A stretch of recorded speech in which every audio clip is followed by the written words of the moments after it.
Mereka bilang profesi yang paling mulia itu guru. Seorang guru berjasa besar bagi kita. Ia memberi kita ilmu, mengajarkan kita dengan sepenuh hati, hingga kita dapat membaca, menulis, dan berhitung.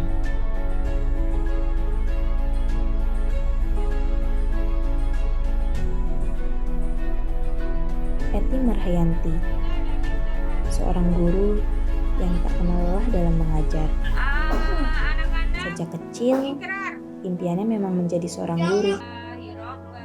Maka dari itu, beliau mengajarkan murid-muridnya dengan suka hati tanpa rasa jenuh.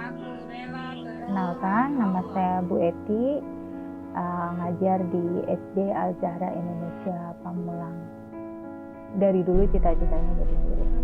Sebenarnya kalau untuk S1-nya ngambilnya sastra dulu di Fakultas Sastra UNS.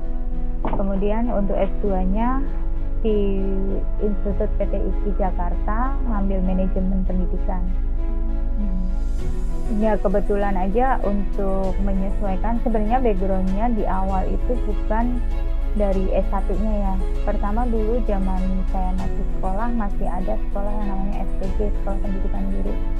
Nah dari situ, dari SPG itu kemudian lanjut ke S1-nya. Nah background dari SPG itu yang saya buat untuk acuan jadi guru SD.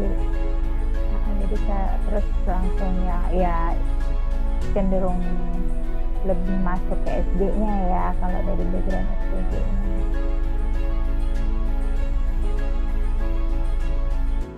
Kalau di Al Zahra aja yang intens. Sebelum di Al Zahra saya 2 tahun di SD Nusa Indah Ciputat. Terus kemudian tahun 2002 ngajar di Al Zahra sampai sekarang.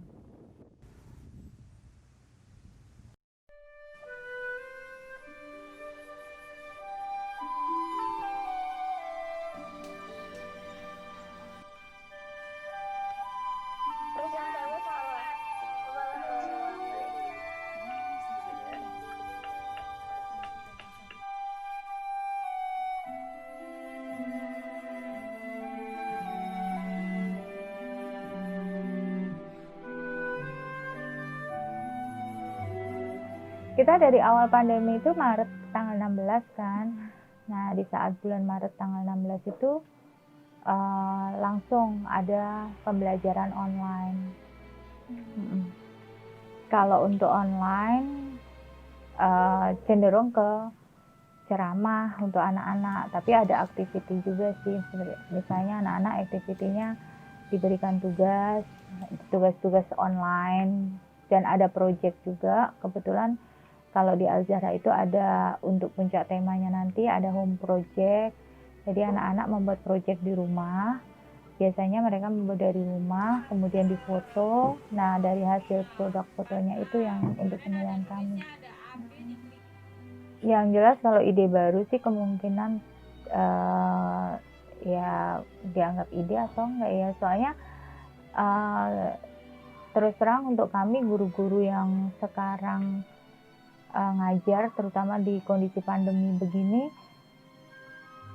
masih semuanya tuh masih mencari cara gimana siswa-siswanya supaya memahami pelajaran. Yang jelas itu aja, karena memang agak sulit dibanding kita tatap muka secara langsung.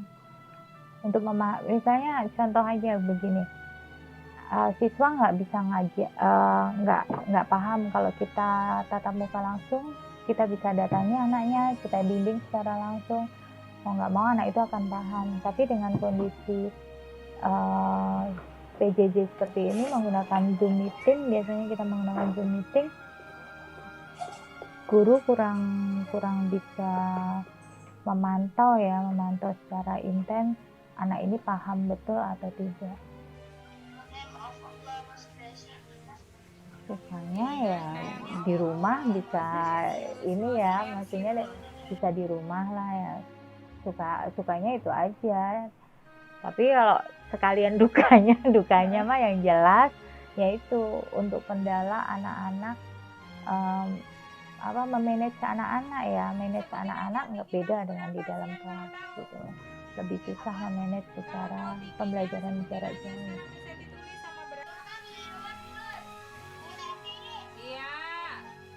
Kurang karena kita nggak bisa ngukur kemampuan siswa itu murni atau tidak. Sekarang kalau misalnya kita zoom, apakah atau anak kita beri ujian tes saja, tes misalnya ulangan harian, kita nggak bisa memantau apakah itu benar-benar dikerjakan sendiri atau ada bantuan orang tua, kan kita nggak bisa pantau dari situ. Sekarang untuk nilainya nggak bisa objektif seperti kita offline, pasti ada nilai yang istilahnya kita nilai ya, ada yang kurang objektif ya, subjektivitas itu masih ada dari yang pertama kedisiplinan. Kalau kedisiplinan biasanya dilihat dari masuknya ke Zoom. Pada saat kita kan kalau di Al-Zahra itu memang ada pertemuan Zoom meeting dari jam 7 sampai jam 10 pembelajarannya.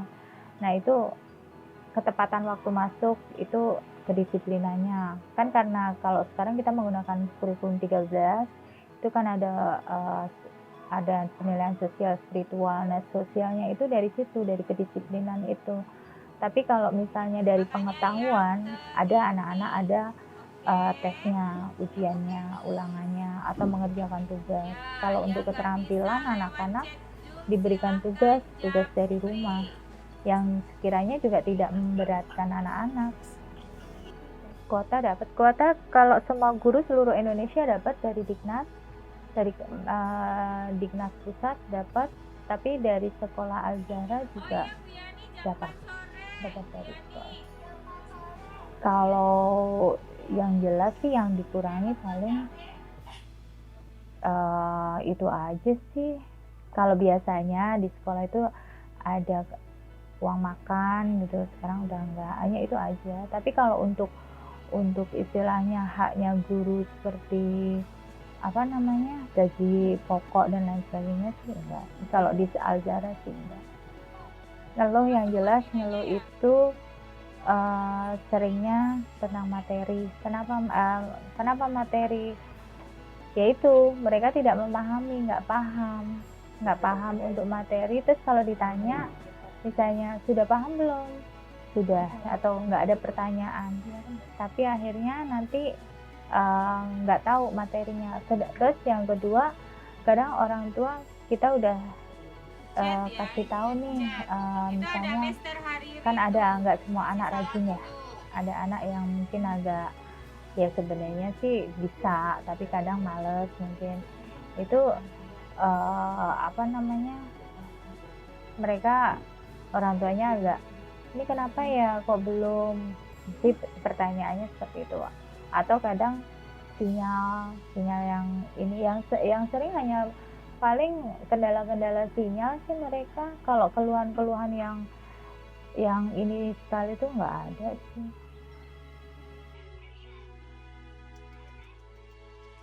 Apa ya tipsnya ya? Yang jelas sekarang sih harus jaga kesehatan aja. Jaga kesehatan. Ya itu aja sih untuk pokoknya kalau saya sendiri, kalau anak-anak sih di sekolah misalnya sekarang juga kan udah mulai ada kayak ke sekolah ada yang misalnya ngambil tugas atau apa gitu kan, udah ada ya, tetap harus menggunakan masker kalau keluar, jaga kesehatan gitu aja, cuci tangan.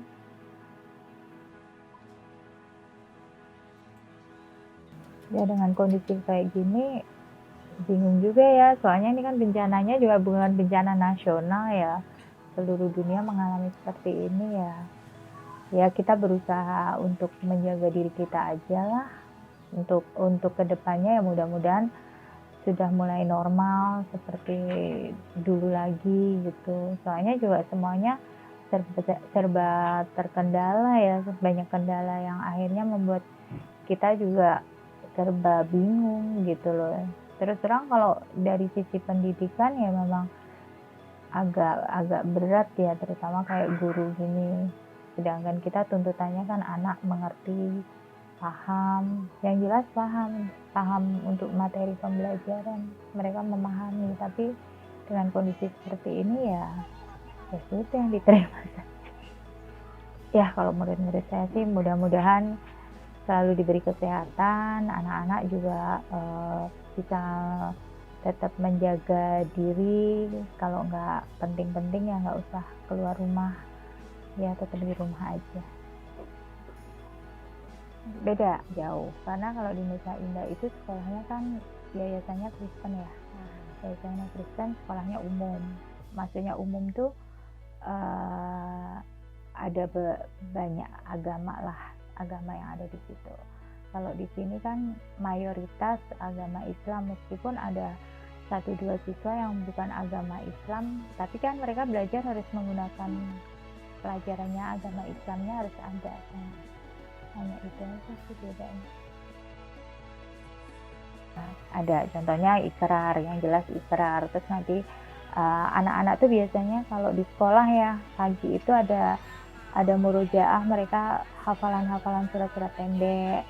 Terus sholat duha yang biasa dilaksanakan anak-anak seperti itu. Kalau yang offline ya, tapi selama online ini kita di hari Jumat pun anak-anak diberi kesempatan kok buat sholat duha, dikasih waktu. Jadi di sekitar jam 8:30 anak-anak diberi waktu 15 menit untuk melaksanakan sholat duha. Mereka sholat duha dulu. Oh, kalau ngajinya enggak, paling ikrar aja, ikrar sama doa aja, doa sebelum belajar. Enggak bisa itu, soalnya kurang efektif juga kalau anak-anak diajak itu. Seandainya ngaji pun hanya di mata pelajarannya aja, tadarus. Ya. Yang jelas kalau kita pakai, soalnya kan pakai Google ya, Google Drive ya. Pakai Google Drive, nanti anaknya dikasih link saat Zoom Meet. Jadi kita Zoom, ada chat, linknya dimasukkan ke chat Zoom. Nah, anak-anak nanti klik dari situ, dan semua anak-anak tidak boleh off kamera, semua on kamera dan on mikrofon. Terus yang awas, karena ini kondisinya harus selalu menggunakan ID wali kelas, jadi ya wali kelas kayak Bu Eti tetap masuk didampingi satu pengawas. Hanya itu aja. Tapi kalau kita mau tahu itu anak nyontek atau enggak, diajarin orang tua apa enggak, ya itu nggak bisa. Ya tadi seperti yang Bu Eti bilang di awal tadi, kan nilai nggak bisa benar-benar objektif kan gitu loh ya. Kita nggak tahu, apalagi seandainya nih ada anak misalnya bermasalah di jaringan internetnya, mau nggak mau dari via chat Zoom dia nggak bisa, mau nggak mau kita japri WA, ya kan, linknya kita share ke WA, nanti anak-anak mengerjakan dari HP mereka. Kalau tidak tahu bertanya ke orang tuanya pun kan kita juga nggak tahu gitu ya. Nah itu aja sih, ya mudah-mudahan sih anak-anak jujur semuanya. Iya. Gaya sekarang. Bebasnya. Gaya bebas.